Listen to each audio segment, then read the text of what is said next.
Hey, Opie, last time we got together, you were just coming off that cushy TV job with NBC, calling those basketball games, hanging out in the booth, probably eating filet mignon at night. And you trade this all in to become head coach of the women's USA Paralympic basketball team.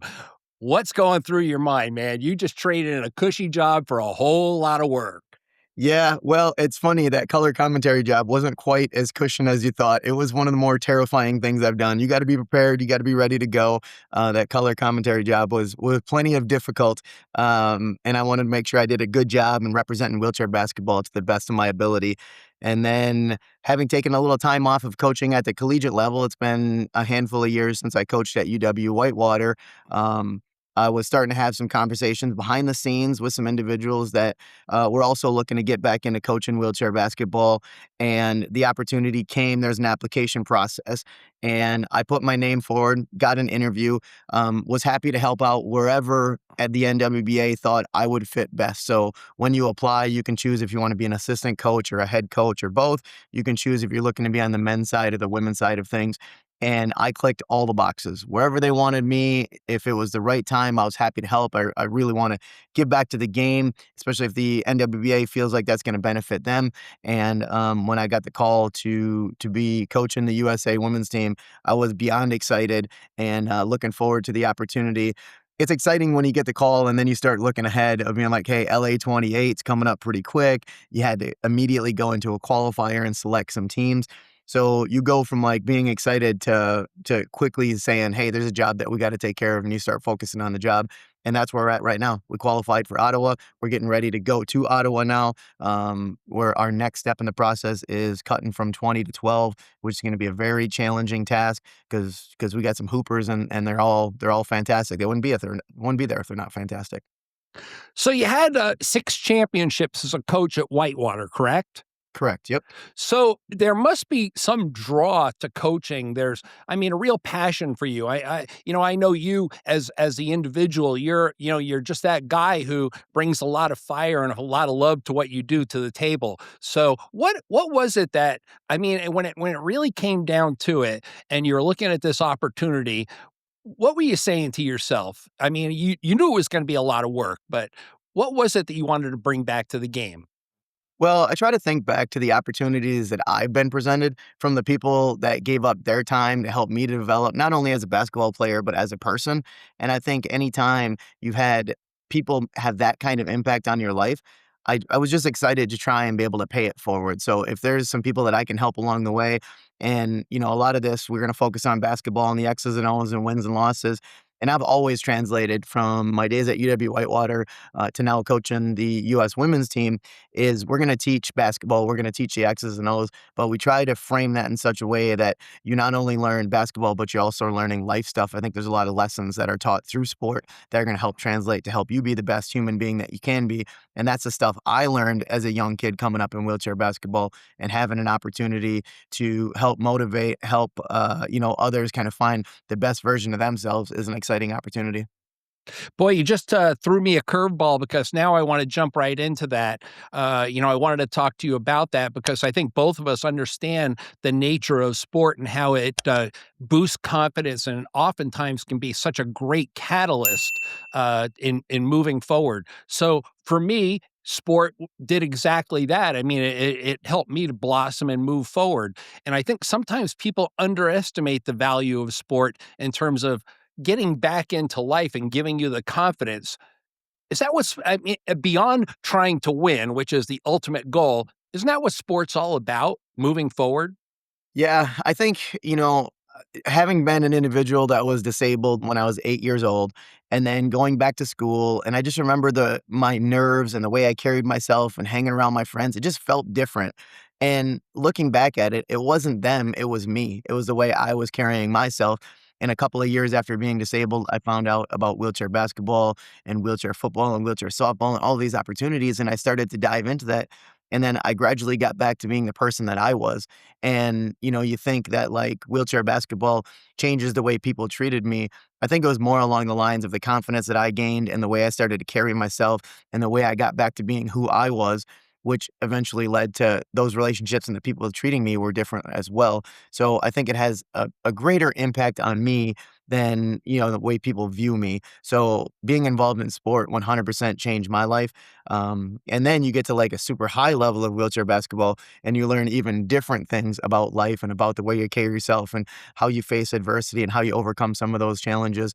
And even going beyond of being a leader and being a mentor, and all of those things resonated really, really well with me, and something that I'm passionate about and excited about, and get an opportunity to keep doing with the USA women's team.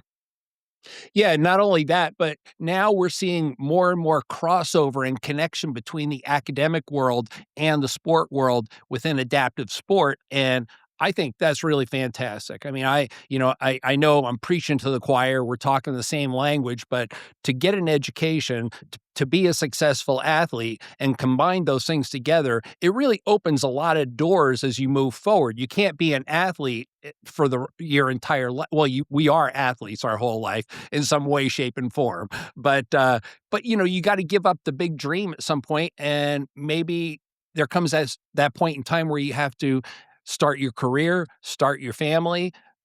This is a very forward road we're looking at now in the academic system with all the programs. Yeah, absolutely. I think you hit the nail on the head when you talked about the big dream. And I think when I was an 18-year-old, my big dream was winning a college championship.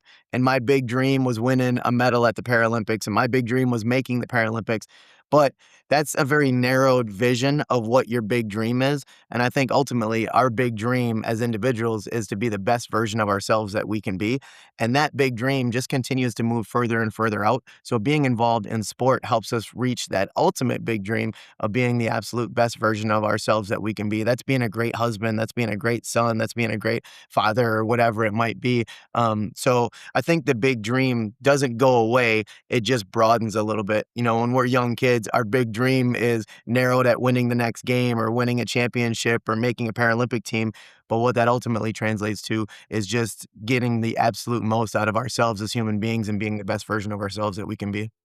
For sure. Now, back to coaching. So everybody has a style, Opie. Some people are forceful. They're the Pat Rileys. They're yelling at people, and I mean, it's the locker room is probably always in turmoil. And then there's the calm, cool, collected guys. Where do you fit into the mix? What's your style? What do you bring to the table? And what is it you hope to bring to the table leading into LA 2028? Yeah, I would say, I probably fall under that players coach category, whatever that means to people. I believe that coaching is about building relationships. When you have a relationship with your athlete and it's a trusting relationship, when you're asking more out of them, they know that you're asking that because you want the best version of them out of that situation. When they trust you, they know that I'm putting in as much work at being a great coach as they are at being a great player. I think that lends itself well to being a successful team, building a culture in which athletes can be themselves and have confidence, and not worried about getting yelled at for making mistakes. Understand that mistakes is part of the process. But there's also a certain extent where you gotta lay down the law and make sure that we're heading towards a goal, because anytime you're with a group of individuals, things can get loose and you can lose focus. So I think part of the job of the coaching staff is making sure that we keep our eyes on the prize and understanding that what we're doing is heading towards winning that prize that we have our eyes on. And I think all those women understand that, and in many ways probably hold each other accountable too. Yeah, absolutely. We have a great group of athletes. They understand what they're in it for. They know what we're moving towards, and they know that everybody is trying to move towards a common goal. And there's going to be some bumps in the road of getting towards that goal. And we understand that overcoming those challenges is going to be a big part of that eye on the prize in 28 of LA. You got a lot of young, good players on that squad, Opie. I mean, I'm looking at it and I'm going, Exalt Gonzalez, Bailey Moody, Rose Hollerman coming back again. I mean, Rose is accountable for so much of what happens inside that key. And then you got that veteran leadership with Becca Murray and so many others. When you look at this talented group of women, how do you see them fitting together and how do you see them working together? Yeah, anytime you put together an all-star team, the challenge is getting each individual to understand what areas they're going to have to sacrifice of their game for the greater good of what we do. And there's going to be some areas where we need them to be aggressive and maybe what you would describe as being a little bit more selfish. So the challenge that we're faced with as a coaching staff is to help our athletes understand what each move, what each shot, what each pass does to make us a better team.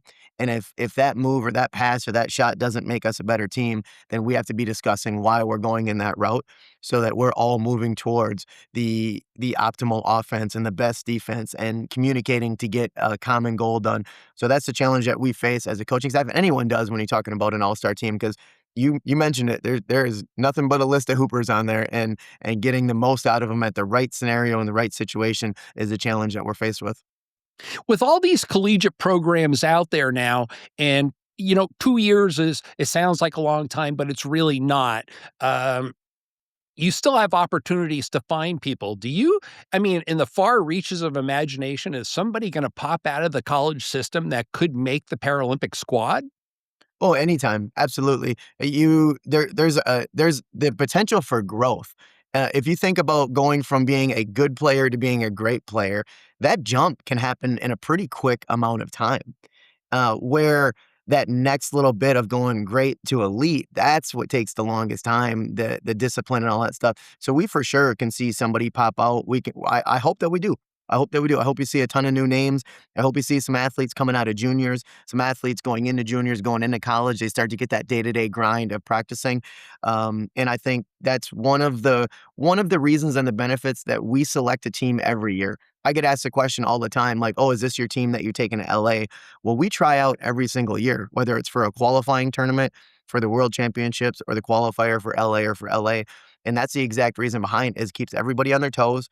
We get the absolute best version of those athletes. And if someone took a break for a year and they're going to be a different athlete and they're kind of resting on the fact that they're on the team, there is somebody on their heels ready to take that spot. So we got to keep working and make sure that as athletes, we're bringing our best game every year, every day, every game.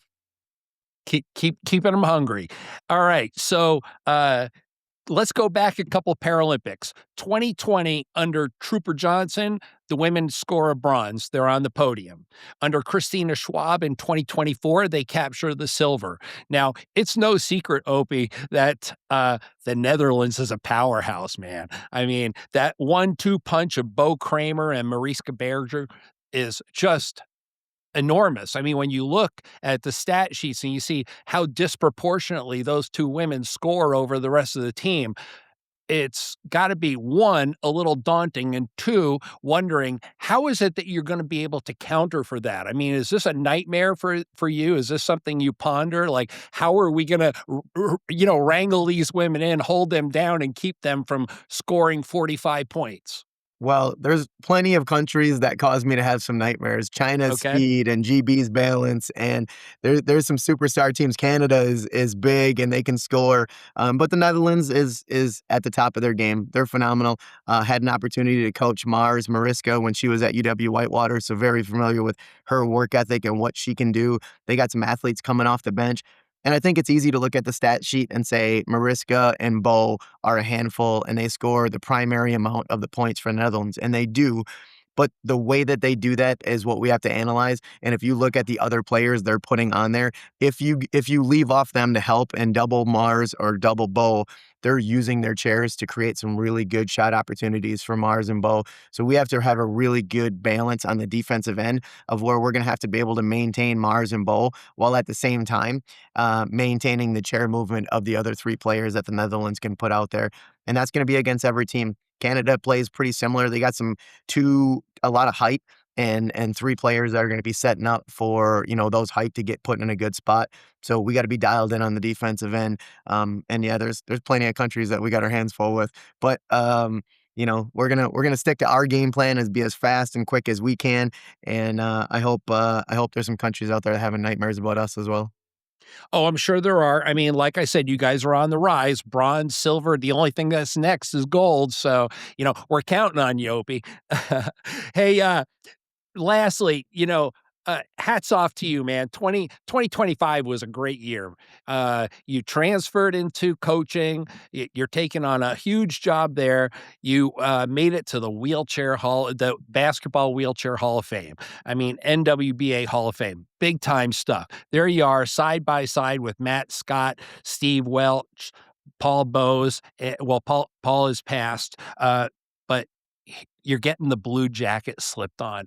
What was that moment like for you? Was it surreal? Did you expect it? What I mean, that's a magic moment. You worked for this and you got it. Yeah, it's interesting, and I think in my speech I had mentioned that, when I started playing wheelchair basketball, my goal wasn't to make it into the Hall of Fame. And when I played at Whitewater, my goal wasn't to make it in the Hall of Fame. And when I played on the Paralympics, my goal wasn't to make it to the Hall of Fame. I was trying to be the best basketball player that I could be. Again, like my goals kept pretty narrow-minded of being like, "Hey, this is where I wanna get to. This is the next goal of where I was going." And I was very goal-oriented, and I think a product of chasing all those goals is getting into the NWBA Hall of Fame. So I think it's a recognition of a career full of going for goals and continually trying to get better as a basketball player and as a person. It was a fantastic moment. I was very honored and very humbled, but to have my wife there, my mom and dad and brother, I was recently asked about, the amount of sacrifices that I made to be a Paralympic level athlete. And I said that I'm not making sacrifices as me. I was making choices to play basketball. I was making choices to go to tournaments. The people that are making sacrifices are my wife and my mom and dad and brother and my family members because I missed birthdays and anniversaries and holidays and you name it, and I missed it for wheelchair basketball. So it was cool for them to be there and celebrate that moment because I know all the sacrifices that they made for me to continue to play wheelchair basketball. Opie, you've been just a great role model for so many people, and I know that next week I'm going to have the opportunity to interview Jerome Myers and Jeremy Myers, and he just couldn't say enough nice things about you and what it is that you helped him do. You've done everything within the sporting world that you'd hope to do. You've made it to the Hall of Fame. Just outstanding job. Keep it up, and I wish you the best as we move forward into 2028 because I think it's going to be a fabulous tournament. Awesome. Thank you very much for having me. If there's anything you want on the podcast, hang out, you want to chat, happy to do so. I'm just super passionate about wheelchair basketball, super passionate about what adaptive sports can do for individuals. And as much as I can help with that process, that's what I'm trying to do. We will definitely catch up over the next 2 years more than one time. Thanks, Awesome. Jeremy. Thanks for having me.